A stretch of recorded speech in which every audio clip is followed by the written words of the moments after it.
Good afternoon, everybody. Welcome to this week's Global IMMUNOTALK. My name is Kate Fitzgerald, and I'm here in Massachusetts. It is noon Eastern Time, and it's a real pleasure to have today's speaker join us, Kris Hogquist, who's joining us from Minnesota. And we'll hear from Kristen in a moment, but I just want to welcome everyone again. This is the last speaker of this sort of session. We'll be resuming again in August, and towards the end of today's session, after Kristen gives her talk, we'll share some information on the upcoming speakers that will start again in August. So let's get started. So it's a real pleasure to have Kristen here. So Kristen is currently the David M. Brown Professor and Vice Chair for Research in the Department of Laboratory Medicine and Pathology at the University of Minnesota. Her lab there is interested in T-cell development in the thymus, particularly in how selection processes shape the T-cell repertoire to achieve effective and also self-tolerant adaptive immunity, and I think we'll hear a lot about that. She was a graduate student at Washington University, St. Louis, with both David Chaplin and Emile Inanue, and then moved to the University of Washington as a postdoc with Mike Bevan before moving, I think, back home to Minnesota. In 1995, she joined the faculty as an assistant professor in the Department of Laboratory Medicine and Pathology, and she's really risen through the ranks there. She's currently professor and an endowed chair, and as I mentioned, vice chair for research.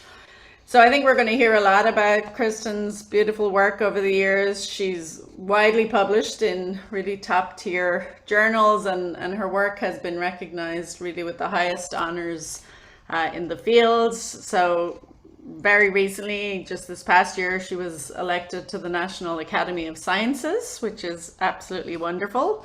She's also an AAI Distinguished Fellow. She was the recipient of the AAI Thermo Fisher Meritorious Career Award. She was also an AAI Distinguished Lecturer, again in actually 2014, so twice, and then holds an NIH Merit Award amongst many other honors and accolades. So we're going to hear about her work, but before we get started at these talks, we usually like to sort of have the speaker tell us a little bit about where they're from. You know, this is a global audience. We have students and trainees in particular who join us from all parts of the world, both the US and everywhere outside of the US. And it's a really fantastic opportunity to sort of hear a little bit about the career paths of some of our speakers. And so Kristen will tell us a little bit about where she's from at the beginning of her talk, but I have a question for her just before we get started. So Kristen, how would you describe your personal style, and how did that impact your career so far? Thanks, Kate. Well, I would describe my personal style as laid back, inquisitive, and optimistic. And, you know, those are not the traits you typically associate with being successful in a competitive arena. But I think I've thrived in the field because this style gives a lot of freedom to the trainees in my lab to be their best selves scientifically. And that's really beneficial to me. I used to worry that I didn't have the right personality for science, but you know, there's nothing you can do about it anyway. So I just move forward being who I am, and I'm really grateful to have such a satisfying job. Yep, I know we're lucky in this terrific career path that we've all chosen. Kate, you also asked me to mention a bit about where I'm from. Yeah, tell us where you're from so people can kind of orient themselves. I'm a native Minnesotan. I'm of Scandinavian descent, but my grandparents were immigrants here. So I was born and raised in northern Minnesota. I went to college here in Minneapolis, St. Paul. And then I returned to Minnesota after doing grad school and postdoc elsewhere to start my lab. Yep. I guess you could say I'm a bloom where you're planted kind of person. But seriously, part of my decision to return here was that my family is here and were a huge support when Steve Jameson and I were starting our careers and our family here. And And also I love seasons, and we get 4 really distinct seasons. Very cool. And I also forgot to mention that you have this incredible record of mentoring and training other scientists in the field. And I would add, I don't think there's a perfect personality for science. I think what makes it so great is it takes all sorts, right? There's people can flourish in different ways depending on their various traits and strengths. So Absolutely. yeah. Okay, so let's have you begin by sharing your screen, and then I'm going to hand the stage over to you. And we look forward to hearing your talk. So we're going to hear about the thymus, and it's a raucous nursery, which is a fabulous title. Okay, Kate, Okay. can you just confirm that that looks I okay? can see everything perfectly, and we can hear you fine. So it's all yours. Thanks, Kristen. Yeah, thank you.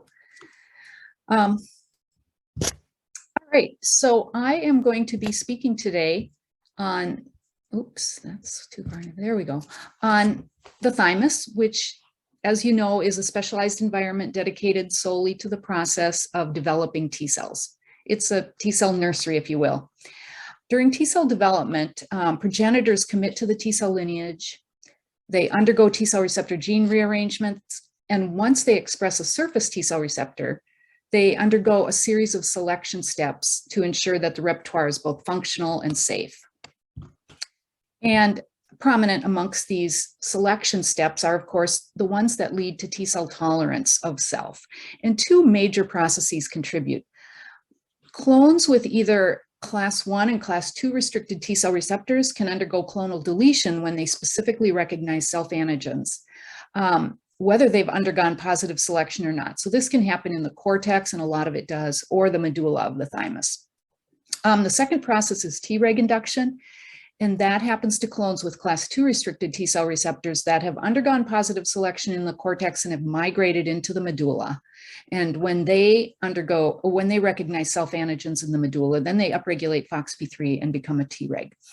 And there's a number of factors that distinguish whether deletion or Treg induction will result, and we don't really need to review those here.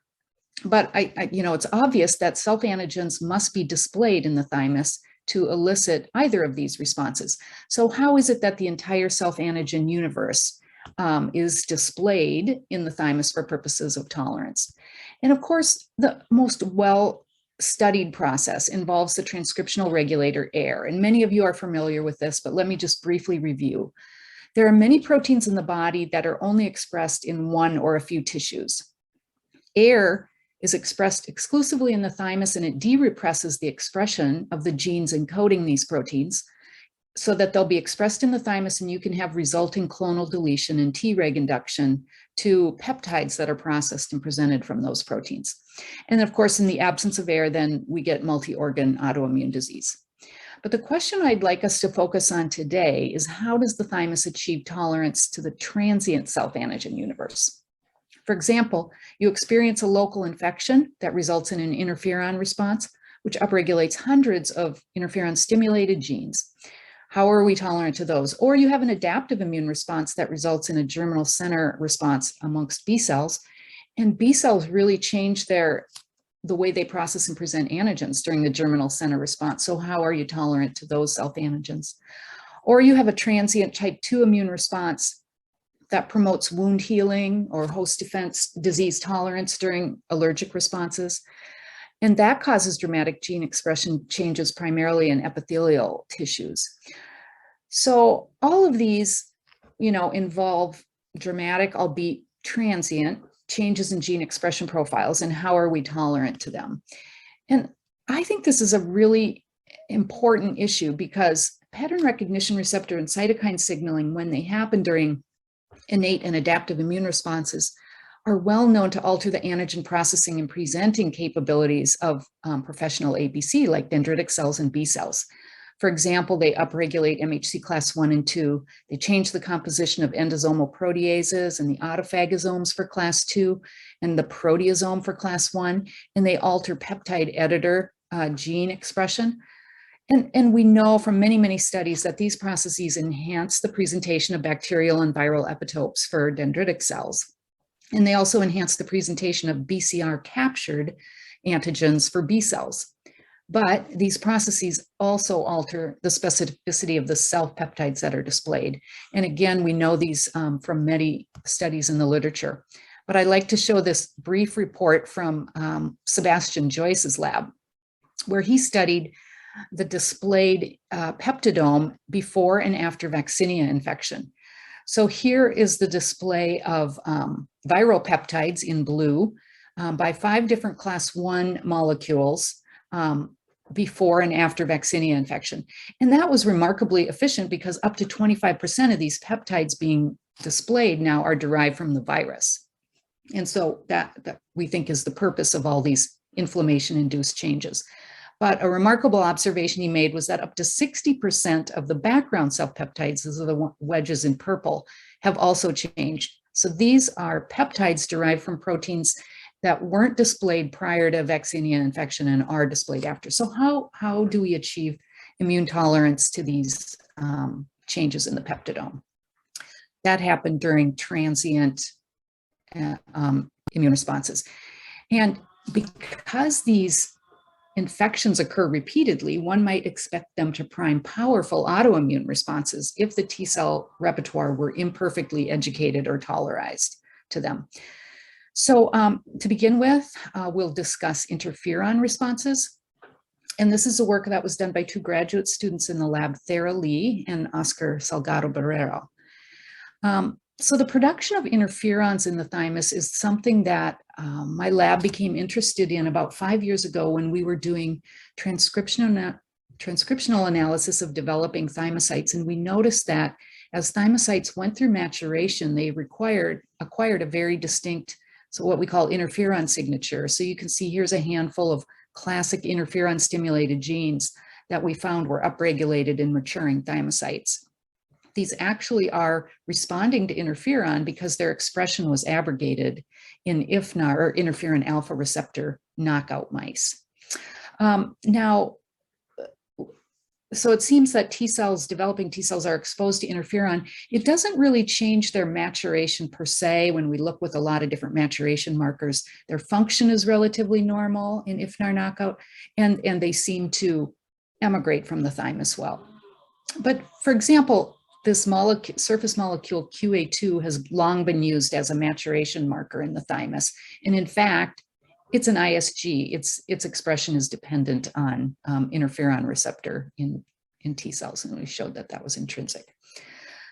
Okay, so to understand how interferons are made in the thymus, we obtained interferon beta luciferase reporter mice. This is a strain that was made by Stefan Leinenklaus. And you can see that without any infection or immunization, there's really quite a strong signal in the thymus. We looked at this with age, and you can see, especially early in life, peaking about 3 weeks of age, there's a strong interferon expression in the thymus. And this wanes with age, but even, adult animals have a distinct thymic interferon signal. When we isolated either hematopoietic cells, which comprise 99% of the thymus, or stromal cells, which are that 1%, we can see that the majority of the signal actually comes from the stromal cells. Note the log scale here. And that's true basically at all ages. Within those stromal cells, it's the CD80 MHC class II high cells, so-called MTEC high cells, that are producing interferon. This is in the luciferase. This is endogenous interferon beta gene expression. And to ask on a per cell basis, we took advantage of some reporter mice that Dan Stetson had just made at the University of Washington, where he knocked TD tomato into the interferon beta locus, and that allowed us to look at it by flow. And basically the only signal here is in MTEC high cells, like we expected. But even when we gate on those MTEC high cells, it's really only a couple % of those medullary epithelial cells that are making interferon beta at any one point in time. And that was interesting to us because it's known that that's kind of the way tissue-specific antigens are expressed in MTEC. They're not expressed in all MTECs, but in subsets of them. And indeed, interferon beta expression in MTEX is air dependent. So here's the loss of interferon beta gene expression in air knockout mice. And then that cell surface marker, that's essentially an ISG in the thymus, QA2 I was telling you about, is also down in air knockout mice. So who's responding to this interferon in the thymus? There's, as I mentioned, most of the cells in the thymus are auditioning thymocytes, but of course there's a lot of stromal cells and antigen presenting cells making up the thymus as well. So we used MX1 GFP mice. MX1 is an interferon stimulated gene, and Adolfo Garcia Sastre had made these mice where he knocked in GFP into the MX1 locus. So you can examine which cells are responding to interferon. And if we looked at mature thymocytes, as we expected, because we saw an interferon gene expression signature by RNA-seq, there's a population that are responding to interferon. Now, we hadn't appreciated that it was a subset of them, but now that we've done single cell RNA-seq, we actually confirm that way as well. So thymocytes are responding to interferon, but then what was amazing was when we looked at the antigen presenting cells, and basically virtually all of the antigen presenting cells in the thymus are responding to interferon and have upregulated GFP to quite a high level in a majority of the cells. PDC, a kind of myeloid population we haven't deeply characterized, SERP alpha DC, which are also called CDC2, XCR1 positive DC, which are called CDC1, and B cells. To confirm that this was interferon dependent, we crossed this back onto an IFNAR knockout background, and we were kind of surprised that only some of these cells lost GFP expression when on a IFNAR knockout background, so that it was gone in the thymocytes, the PDC, some of the myeloid cells, most of the CDC2, but really didn't affect the CDC1 or the expression of GFP in B cells. And I should mention that Bernard Malison's lab had done an RNA-seq analysis of these CDC1 in the thymus versus the periphery, and they had also noted an interferon signature in the thymus, and they had also noted that it wasn't reversed by IFNAR deficiency. But of course, there's three different major families of interferons. There's type 1, type 2, and type 3. And we knew that interferon beta, which signals through the type 1 interferon receptor, was in the thymus. We looked at interferon gamma or type 2 interferon receptor knockout mice and didn't see any perturbations. And then we were curious about type 3 interferons. But one thing that all of the interferon signaling pathways have in common is they signal through STAT1 homodimers or heterodimers. So next we looked at the MX1 GFP mice bred onto a STAT1 knockout background, and now the GFP expression is abrogated in all the populations. There's still a little bit, a low level expressed in CDC1, and we're not quite sure what the source of that stimulus is. But basically, this difference between IFNAR and STAT1 knockout suggests that type 2 or type 3 interferons might be at play. Now, we didn't think it was interferon gamma because we had analyzed and published on interferon gamma receptor knockout mice. And also recently, this paper came out in JI showing that medullary thymic epithelial cells can express type 3 interferon lambda 2 and 3 in the mouse. Again, it's expressed in MTEC. It's at least partially dependent on air in this context. So the next experiment we did with the MX1 GFP mice was to look at IFNAR, lambda receptor, double receptor, and STAT knockout backgrounds. And I've just compiled this all into one kind of confusing figure. But the bottom line is that in all the thymic populations, the double receptor knockout phenocopies the STAT1 knockout. So it's really a combination of type 1 and type 3 interferons that are at play in the thymus. We also did RNA-seq on the two different DC populations and the tags from these different knockouts, and that basically confirmed it, the result. I guess I don't really need to go through this. But the other thing we noticed is that most of all of the populations had transcriptional changes on the STAT1 knockout background, or the double receptor knockout background. But some of the antigen presenting cell populations also had their numbers affected when interferon signaling couldn't happen. So the myeloid population was very affected. B cells, PDCs, and XCR1 or CDC1 numbers were also affected. In fact, when we looked more closely at the CDCs, now I've gated on the XCR1 DCs here and the SERP alpha DC here, and people in the field use CCR7 as a marker of a mature dendritic cell, and this, you can see that those are higher for class 2, and they have a lot of other gene expression changes. And really, it's this mature CDC1 or the XCR1 DC that's really affected by IFNAR deficiency, where the CDC2, at least their numbers are not affected, although their transcriptional profile was really strongly affected.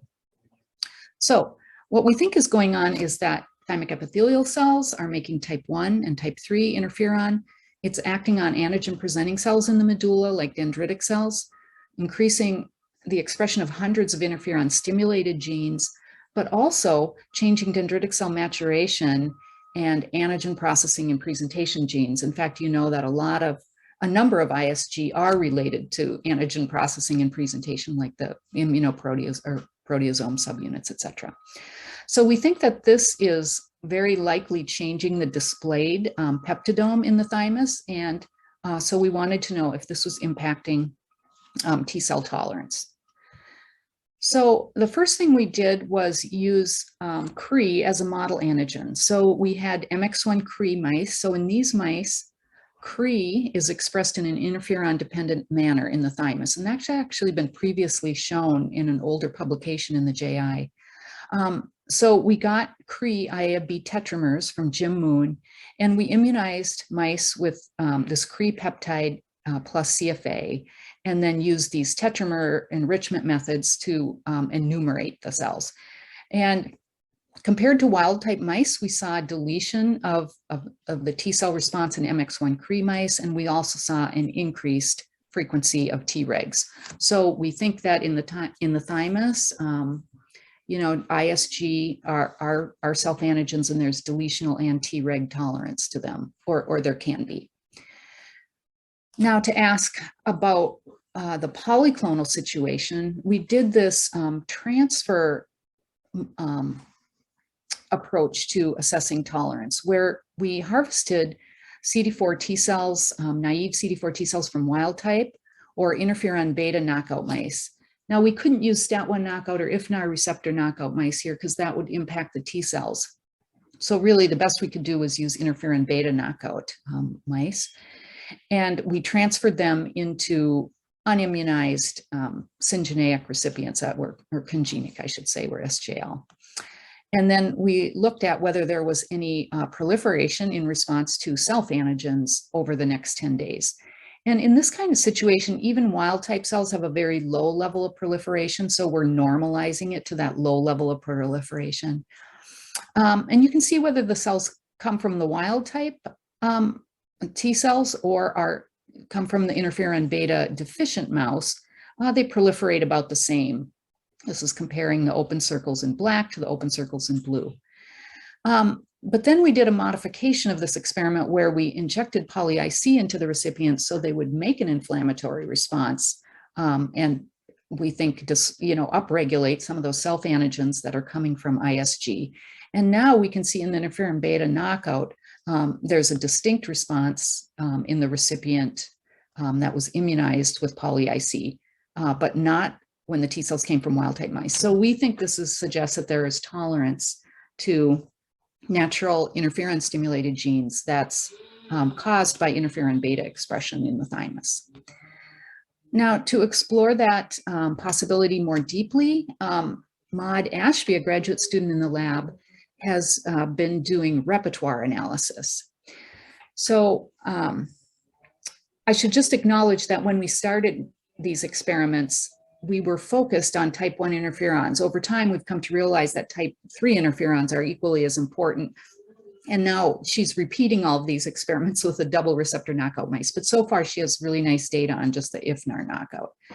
So Maud used a fixed TCR beta transgenic strain, either on a wild type, or an IFNAR knockout background. These mice were also TCR alpha hemizygous, so they can only express one alpha chain. And then she did deep sequencing of the thymic conventional CD4SP, or the thymic Tregs. And she did this from 4 animals in each of the groups, wild type and IFNAR knockout. And then she developed a bioinformatic pipeline where one of the key steps was to filter for receptors that were present in at least 3 of the 4 animals in one or the other of the groups at least 10 counts per million, just to really focus on the reproducibly detected T cell receptors. And that gave her a set of about 4,000 T cell receptors. And then she looked at where those receptors were found in Treg cells and conventional cells from either wild type or interferon alpha receptor knockout mice. And you can see that there's a very clear set of T cell receptors that are only found in the Treg pool in wild type mice, and they're not found in the Treg pool in IFNAR knockout mice. So that suggests that type 1 interferons are contributing to the Treg induction. To ask about deletion, then we would expect to find a population of receptors that would be present in the conventional repertoire of knockout mice, but not in the wild type, because they would be deleted in the presence of interferon. And here we didn't find any receptors that met our statistical criteria. But when we looked at the heat map, it did look like these set of receptors were kind of real, like they were found often in the conventional repertoire of a knockout mouse, but not of a wild type, and then they weren't found in the Treg repertoire of either. So Maud developed a retrogenic approach to clone those T cell receptors and test their role in vivo. And this is just what we would call an on-time retrogenic approach. So it has a floxed stops and GFP sequence upstream of the T cell receptor alpha. And so when she puts this vector into bone marrow, the bone marrow donors have the fixed beta chain. They don't have their own alpha chains, and they also express CD4 Cre. So this receptor will come on at the appropriate stage in thymic development. And then we can study their behavior in individual mice. So here Maud's used a control receptor that was found in both wild type and knockout animals in the conventional repertoire. And you can see that she gets good skewing to the CD4 lineage in both wild type and IFNAR knockout donors. Now, if she uses one of those deletion candidate receptors that weren't statistically significant in our analysis, but here you can see there does seem to be deletion happening in the wild type donor, but not in the IFNAR knockout donor. So it's possible that our bioinformatic pipeline is underestimating the impact on deletion. And we're sort of revisiting that now, and we think we just have to put more animals. We have to sequence from more animals because the conventional repertoire is so much larger and more diverse than the Treg repertoire. But bottom line is that type 1 and type 3 interferons are constitutively produced by medullary epithelial cells in the thymus in an air-dependent fashion. And they seem to be having a major impact on the Treg repertoire and possibly a minor impact on the conventional repertoire by a clonal deletion. Of course, we're really interested in what consequences result when you lack tolerance to interferons and interferon-stimulated genes. And we're still working on the best way to really rigorously test that. There's a lot of interest now in autoantibodies to interferons that are impacting COVID and other situations. So this is a really, I think, interesting area that we're going to pursue going forward. So the second thing I wanted to talk about are the B cells that are in the thymus. And this was a project that started by an MSTP student, Elise Breed, but is really the major project now of a pathology fellow in the lab, Ryan Martinez. So some of you may be surprised to learn there are B cells in the thymus. It's a very tiny population, less than 1%. And these B cells are all residing in the medulla of the thymus and not the cortex. But the interesting thing is, if you compare the B cells in the thymus to B cells in the periphery, they really have an unusual phenotype. They're activated. They've upregulated CD80, 86, class 2. They express CD69, GL7, germinal center marker, etc. And this has been studied by Hao-Chu Wang and Ludger Klein in the field, who had some really beautiful papers that showed that B cells in the thymus are also undergoing class switch recombination. So here, and I'm not showing these experiments, but they showed that this class switch recombination, it's not B cells that switched in the periphery and migrated back to the thymus, but it's actually the switching itself is occurring in the thymus. And they showed this through analysis of parabiotic pairs and detection of switch recombination products. And you can see here, thymic B cells both express and require AID for their class switching. In fact, the class switching in the thymus is really active. It starts quite right early in life, and it's right up there with the amount of class switch recombination that's happening in the Peyer's patch in an adult animal, where we know there's a lot of immune responses going on. Again, Hao-Chu Wang and Ludger Klein's data showed that class switch recombination and this activated phenotype and actually expression of low levels of air, that's all in these B cells, are dependent on T cells interacting with B cells in the thymus. So if you target class 2 deficiency only to B cells within the thymus, then they don't undergo this whole activation process. Furthermore, if you fix the TCR specificity to have a non-self reactivity, so in monoclonal OT2 mice, B cell activation also does not happen. So the idea is that a thymocyte that's autoreactive is recognizing B cells as antigen-presenting cells of self-antigens in the thymus. Now, I also mentioned that thymic B cells express GL7, a germinal center marker, but I want to show you this in comparison to Peyer's patches now. So in Peyer's patches, where we know there are full germinal center responses occurring, the B cells express GL7, but also have downregulated CD38, whereas in the thymus, they express GL7, but they haven't downregulated CD38. And this phenotype we call an activated precursor, and that's a word that a couple other papers in the field have described as when a peripheral B cell becomes activated through interaction with a T follicular helper cell. That cell provides CD40 ligand to help this. It also provides ICOS, IL-21, CXCR5 to promote a germinal center response. But in some circumstances, you can get this activated precursor before it's downregulated CD38, and this cell outside of a germinal center can undergo class switch recombination and generate short-lived plasma cells. And there are short-lived phenotype plasma cells in the thymus as well. So to ask if it was TFH independent in the thymus, we looked at ICOS knockout mice, and you can see that the class switching in the B cells is happening completely normally in ICOS knockout mice, even though in the Peyer's patch, of course, that impairs the germinal center response. We also looked at targeted BCL6 deficiency in T cells, and we saw no impact on the thymic B cells, yet the Peyer's patch B cells were not undergoing germinal center responses. And we also did transcriptional profiling of the class switched B cells in the thymus and compared them to class switched B cells in the Peyer's patch. And we noticed a strong upregulated and germinal center signature in the Peyer's patch that was not present in the thymus. So this is all giving us the sense that thymic B cells are undergoing what might be referred to as an extrafollicular activation process. A thymocyte is recognizing self-antigen on B cell. It's providing CD40 ligand help for B cells. It's driving them to undergo class switch recombination and become activated and even generate short-lived plasma cells. But this isn't becoming a full germinal center response, probably for two factors.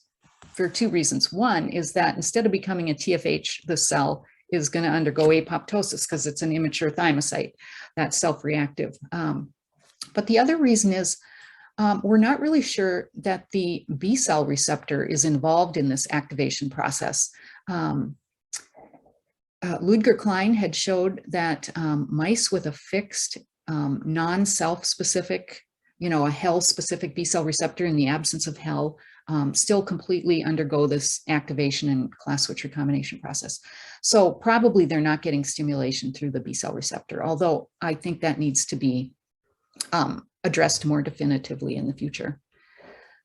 The other thing we noted from the RNA sequencing experiment we did was that the thymic B cells have an interferon signature. Of course, now you're not surprised because I just showed you that there's interferon being made in the thymus. So Ryan looked at these MX1 GFP mice and he gated on the thymic B cells, and about 15 to 20% of them are responding to interferon at any one point in time. And when he gates on those, they have the most activated phenotype. That's where the GL7 and the CD69 is expressed, and that's where the class switching is occurring. So we know that they're both responding to interferon and they're undergoing this activation process, but is interferon driving this? So to understand that, oh, sorry, skipped ahead there. We looked at STAT1 knockouts on the right here, and I'm comparing that to TCR alpha knockout mice because our studies and previous studies had shown that this activation process is highly T cell dependent. So if we look at like CD69 or GL7 expression, those are unique, of course, to the thymic B cells and not seen in the Peyer's patch or spleen, but they're also not dependent on STAT, where in contrast, they are dependent on TCR, on T cells and on CD40 ligand, which I'm not showing you. But when we look at later events, like the class switch recombination or the expression of LY6C, which we think is an interferon stimulated gene, then the STAT1 knockouts are impaired, like the TCR alpha knockouts. So knowing that the class switching was dependent on STAT1 signaling, now we went back and looked at IFNAR, interferon lambda receptor, or the double receptor knockout mice. And this is the expression of LY6C, completely dependent on STAT, still down in the double receptor. And a real surprise was that in cells lacking the interferon lambda receptor alone now, we don't have the upregulation of this LY6C interferon stimulated gene, even though B cells do have IFNAR expression. So this was curious to us. So next we looked at class switching, and like we saw with LY6G, class switching was impacted in cells that only lacked the interferon lambda receptor. IFNAR deficiency had no effect. So that was interesting. So putting this all together now, we think that autoreactive T cells interacting with B cells as antigen presenting cells, giving them CD40 ligand or CD40 stimulation, causing the upregulation of interferon stimulated genes. We think this is also causing the upregulation of the interferon lambda receptor, by the way, which isn't expressed on switched B cells in the Peyer's patch. Interferon lambda is expressed by MTEX and is contributing to the activation process that's resulting in class switch recombination and we think altered presentation, since this activation pathway in peripheral B cells dramatically alters antigen presentation. So again, is this impacting T cell tolerance? Again, our first experiment was looking at CRE as a model antigen, because now we've got mice that are expressing CRE in all B cells using MB1 CRE mice, or only in switched or activated B cells in the thymus using AID CRE. And you can see here in both of these models, we saw deletion and Treg induction. So this is a can-do experiment, but it seems that B cell dependent antigens can drive both deletional and Treg induction. Sorry about that.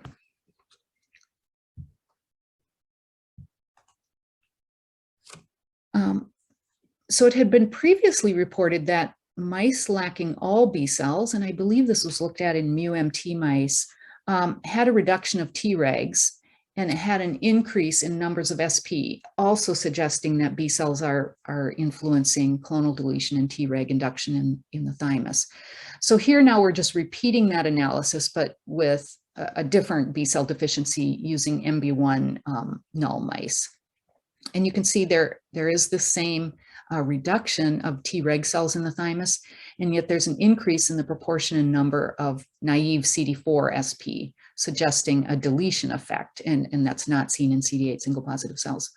What was very surprising to me was that mice that are lacking only the interferon lambda receptor and only on B cells also showed the same reduction in Tregs and the same increase in CD4 SP. So this sort of strongly suggests that it is impacting tolerance. And so, of course, I keep going to that one. My apologies. So, of course, we did the repertoire analysis. And for this, we used AID knockout mice. So this is maybe not the perfect approach, but it definitely lacks switched B cells in the thymus. And although we think that there might still be a little bit of interferon signaling going on in the B cells that are remaining, but most of the activated B cells are gone in an AID knockout mouse. And when we did the repertoire analysis here, you can see, again, there's a very distinct population of Treg T cell receptors that are present in wild type mice, but are not found in AID knockout mice, suggesting that their inclusion into the Treg repertoire requires recognition of self-antigens that are dependent on activated or switched B cells. And again, when we looked for an impact of deletion on the conventional repertoire, we didn't see any that met our statistical criteria. But again, for the reasons I previously discussed, I think we need to revisit this. There may be an impact on clonal deletion in the repertoire that we'll be able to detect if we sequence more mice. So this is just confirmation with retrogenic approaches. Now, these are 3 different T cell receptors that were cloned from that Treg pool. And we see those developing very robustly into FOXP3 positive Tregs in wild type mice, but not in AID knockout mice. So conclusions from this part are that B cells appear to be undergoing extensive germinal center independent activation and class switching in the thymus. It's just weird. And this B cell class switching has a major impact on the thymic Treg repertoire. We think about 1/3 of the Treg repertoire is dependent on activated B cells. So we're very curious to understand what function Tregs that recognize activated and switched B cells serve in the periphery. And of course, an obvious hypothesis is that they're the cells that become T follicular regulatory cells and regulate immune responses, but those experiments are ongoing. Okay, the last thing I want to address is what effect type 2 cytokines are having in the thymus. And this was work that was the thesis work of Elise Breed, an MSTP student, and is now being carried on by postdoc Matush Voborel. And Elise had noted in her thesis, she was trying to address what the role of different antigen presenting cell subsets was in clonal deletion versus Treg induction. And she was looking at specific CDC1 that are XCR1 positive or CDC2 that are SERP alpha positive. You know, there isn't so far a great way to eliminate CDC2, although Ken Murphy did report a new mouse at AAI, but BADF3 deficient mice lack CDC1. But one thing Elise noticed when she was phenotyping CDC2 is that a large proportion of them express CD301B. And these CD301B expressing DC have been reported in the literature before in the periphery, and they develop over time in skin draining lymph nodes, and they have unique antigen presenting cell functions. So Elise decided to explore what this population was doing in the thymus a little bit more.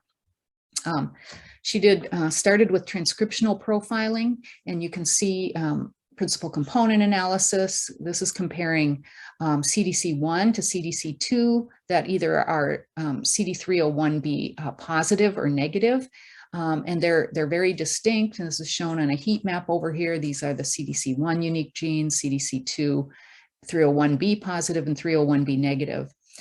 But when we extended this to single cell RNA-seq, we defined a cluster of cells in gray here that represent SERP alpha positive CDC2. And you can kind of see that within this cluster, there are 3 distinct subclusters. And we expected that one of these was going to be the CD301B positive.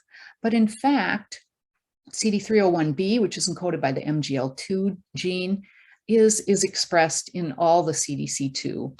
And we confirmed that by looking at, we confirmed that by looking at the mature DC2 versus immature DC2, again, using CCR7 and MHC class 2. So now we're using MGL2 GFP reporter mice. This is just, we get essentially a little bit more sensitive detection of this population using the reporter. But you can see that CD301B or MGL2 driven gene expression is in both the immature and mature SERP alpha DC. So CD301B is not marking the mature CDC2, but really is reflecting a different activation state. So back to the RNA-seq analysis, we had noticed that the CD301B population is enriched in a type 2 cytokine gene signature. So Elise looked at, compared the thymic dendritic cells of wild type mice to IL-4 knockout, IL-13 knockout, IL-4 receptor knockout, and CD1D knockout. And you can see that the numbers of these CD301B DC are reduced by either IL-4 or IL-13 deficiency and essentially absent in IL-4 receptor alpha deficient mice. Now, we had shown years ago that NKT cells are producing IL-4 in the thymus at steady state. So we were gratified to see a reduction in the CD1D knockout mouse that lacks NKT cells.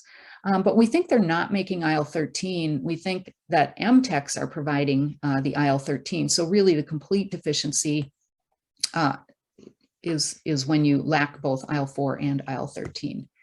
So IL-4 and IL-13 are activating CDC2 in the thymus. Is this having any effect on selection?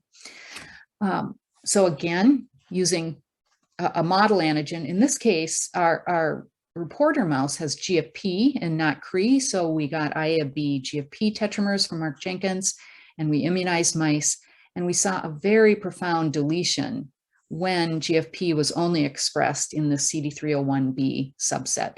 So profound that there are essentially no Tregs. So this was surprising to us. We tried now to look at this in a polyclonal situation, so we needed a model to get rid of these. And these MGL2 reporter mice we were using also have diphtheria toxin receptor in them.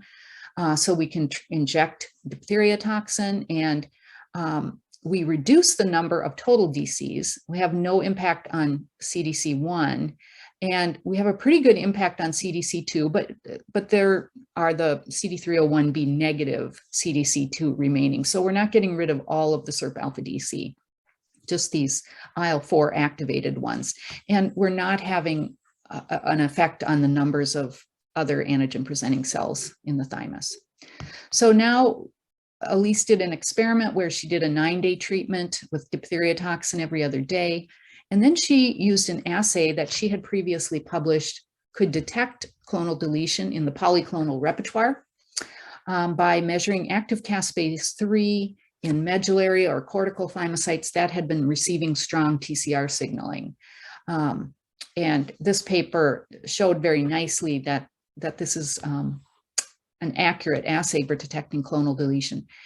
And interestingly, in these, when she depleted the CD301B DC, she did see a reduction in the number of clonal deletion events, or the fraction of medullary thymocytes that are undergoing deletion events at steady state.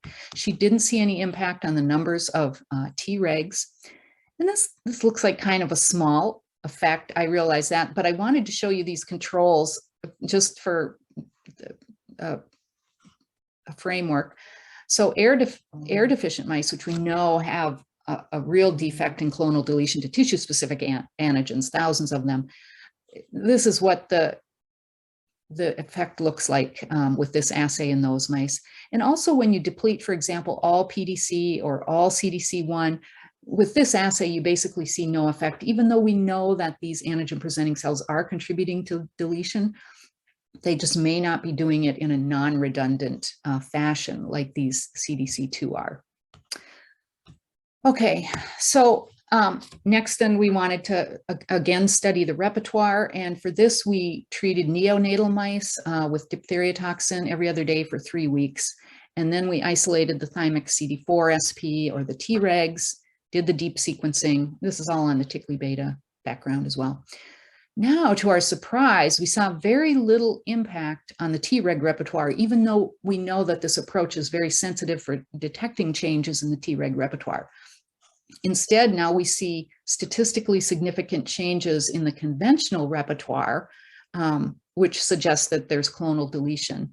And it's all in this sort of direction, which would mean that these cells are promoting deletion. And again, I might guess that this is an underestimate of the amount of the extent to which these cells are contributing to deletion. And again, if we came in this with more mice, we might get a different value here. But suffice it to say that type 2 cytokines which are constitutively produced in the thymus, are activating these dendritic cells, and they play an essential or non-redundant role in clonal deletion. We're really curious what makes them such robust, deleting antigen presenting cells, and they don't seem to be contributing very much to Treg induction. Okay, so I'll kind of summarize there that the thymic medulla is exposing developing T cells to transiently induce self-antigens through the production of inflammatory or immune skewing cytokines. IL-4, IL-13, interferon beta, and gamma. And this is even causing B cell activation and class switch recombination. So we think you're getting tolerance to activated and switched B cells as well. So the thymus isn't quite the quiet nursery we used to think it is, and it's actually a pretty noisy place with a lot of inflammatory stimuli going on throughout life. And we think that T cells need to be highly tolerant of these induced immune states like inflammation, germinal centers, injury repair programs, in order to function in those states without inducing autoimmune pathology. So I'll end there by acknowledging the great group of people who contributed to these experiments. I mentioned each of them as we went along. I also want to thank Steve Jameson and other members of our joint lab. And I want to thank individuals who provided mice and acknowledge the funding sources for these studies. So I'll end there, hand it over back to you, Kate. Yeah, great, Kris, and that was really beautiful. Super interesting. Yeah, it'd be interesting to know what the innate pathways are that drive the interferons from the MTEX. Yeah, we do know that it's not, when we saw that at 3 weeks of life, I just would have put money on commensal bloom. Yeah, yeah. But germ-free mice seem to have about pretty similar processes going on.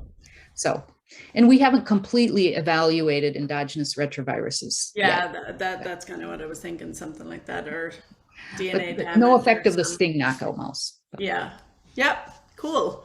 Okay, I'm gonna quickly share my screen just to explain how we can do questions here. Can you see that, Kris? Yeah. Great. Okay, so as everybody knows the drill here, so we handle questions really through Twitter. So you can search for the Global IMMUNOTALK account. You'll see that the most recent tweet is one that says find or ask questions for Kris here. So please reply to that tweet with your question. You can mention hashtag Global Immuno and then also tag the @JameQuizLab, because Kris will be answering questions through that site. So Kris, thanks so much. That was a wonderful way to finish this cycle of the Global IMMUNOTALKs, and all good things continue. So just to sort of reveal here, this fantastic initiative will continue into the next fall and beyond. And here's a fantastic lineup of speakers starting in August. with Rafi Ahmed, and you'll see a wonderful lineup of international speakers from actually all over the world. And we look forward to hearing their wonderful talks, and please enjoy the rest of your afternoon. Thanks again, Kris. Bye-bye, everybody.